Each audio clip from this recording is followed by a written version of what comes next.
Hi എൻ്റെ YouTube ചാനലിലേക്ക് സ്വാഗതം. ഹൗസ് ഓഫ് ഡ്രാഗൻ്റെ season 2, season 3 episode 2 review. Spoiler ഉണ്ടാവും ഒബ്വിയസ്ലി, അത് കണ്ടതിന് ശേഷം ഇത് കാണുക. And finally she got what she always wanted.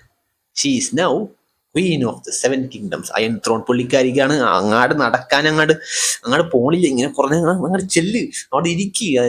അതിനു വേണ്ടിയില്ല നമ്മൾ ഇത്രയും വെയിറ്റ് ചെയ്തത്. പയ്യെ വന്നിട്ട് ഞാൻ വിചാരിച്ചു നേരെ ഇരിക്കും, ഇങ്ങനെ ഇരുന്ന പുള്ളിക്കാരി, ഇങ്ങനെ ഇരിക്കണേന്ന് പുള്ളിക്കാരി. നേരെ ഇങ്ങനെ രാജകീയം പോലെ ഇരിക്കും. കുറെ കഷ്ടപ്പെട്ടല്ലേ, മോനും പോയി, അവനെ കൊണ്ട് വലിയ ഗുണമൊന്നും ഉണ്ടായില്ല, ബട്ട് അവൻ പോയി, അത് okay. But still auto height പാവം എവിടെയോ കിടന്ന അയാളെ പിടിച്ചിട്ട്, അയാൾ ഇത്രയും ഒരു എപ്പിസോഡൊന്നും ഉണ്ടായിരുന്നില്ല. ഒരു സീസൺ 3 സാറിന് ഒരു സീനുള്ളൂ, നൈസായിട്ട് തല അങ്ങോട്ട് അറുത്ത് കളയും. അതാണ് പുള്ളിക്കുള്ള സീൻ. അതായിരുന്നു തന്നെ ഓ മൈ ഗോഡ്, ലൈക്ക് അത് കുറച്ച് ഡാർക്കായിരുന്നു. അത് ചെയ്യുമ്പോൾ തന്നെ എൻ്റെ മനസ്സിൽ മുഴുവൻ ആലിസൻ്റ് ആയിരുന്നു. അയ്യോ പുള്ളിക്കാരി എന്ത് വിചാരിക്കും ഈ പെണ്ണെ കാണുമ്പോൾ. കാരണം ഒരു ഡീൽ ഉണ്ടായിരുന്നു, ബട്ട് ഡീൽ അനുസരിച്ച് ആ പെണ്ണും ഇതും ചെയ്തില്ല. ഓബ്വിയസ്ലി ഇവർ തമ്മിലല്ല, ഇവരുടെ കയ്യിൽ അല്ല. ഇവർക്ക് ഇപ്പോഴും മനസ്സിലായിട്ടില്ല, ഇവരുടെ കയ്യിലല്ല ഈ നടക്കുന്ന കാര്യങ്ങൾ. നിങ്ങൾ റാണിയാണ്, ബട്ട് സ്റ്റിൽ നിങ്ങളുടെ കയ്യിൽ ഒന്നും ഒരു കോപ്പുമില്ല. ഹെലേന ഇത്രയും നാൾ ഭയങ്കര ബോറിംഗ് ആയിരുന്നു, ബട്ട് ഒരു കോമഡി സംഭവം ഹെലേനയുടെ ഉണ്ടായിരുന്നു.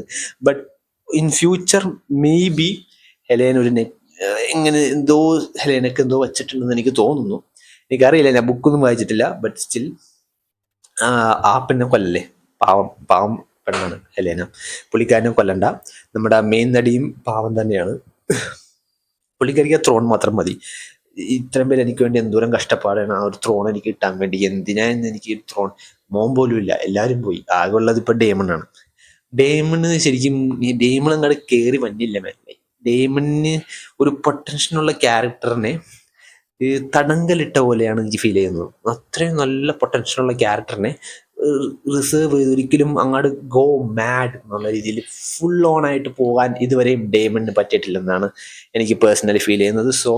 മറ്റേ ഒരുത്തന്നെ അവിടെ പോയിട്ട് അവിടെ ചെന്നിട്ട് വെറുതെ കുത്തുകൊണ്ട് എന്നാണല്ലേ, അവൻ അവിടെ കിടന്ന് മരിക്കുന്നതായിരിക്കും ഏറ്റവും വലിയ കോമഡി. അത്രയും മെയിൻ വില്ലൻ ക്യാരക്ടർ ഒരുത്തമാരെ നൈസായിട്ട് കുത്തിയപ്പോൾ നൈസായിട്ട് അവൻ തീർന്നാലും ഏറ്റവും വലിയ കോമഡി ആയിരിക്കും. പക്ഷെ മിക്കവാറും അവൻ തീരില്ല, അവൻ വീണ്ടും വരും. I'm waiting for it. ഇന്നത്തെ episode I'm really surprised. കാരണം സീസൺ 2 ശോകമായിരുന്നു, but season 3 episode 1 and 2 very good, വളരെ നല്ലത്. എസ്പെഷ്യലി ഈ ഒരു episode which is really good. അതിൻ്റെ ക്വാളിറ്റി അടിപൊളിയായിരുന്നു. ഞാൻ ഇത് കണ്ടു കഴിഞ്ഞപ്പോൾ തന്നെ വാവ് ലൈക്ക് കൊള്ളാം, നന്നായിട്ട് ചെയ്തിട്ടുണ്ട് എനിക്ക് തോന്നിയത്. ഇനിയും എപ്പിസോഡുകൾക്ക് ഡെഫിനറ്റ്ലി വെയിറ്റിംഗ് ആയിരിക്കും. ഒരാഴ്ച വെയിറ്റ് ചെയ്തതിൻ്റെ ഒരു സാറ്റിസ്ഫാക്ഷൻ കിട്ടി. നല്ല എപ്പിസോഡിൻ്റെ ഒരു സാറ്റിസ്ഫാക്ഷൻ ഉണ്ട്. ബൈ.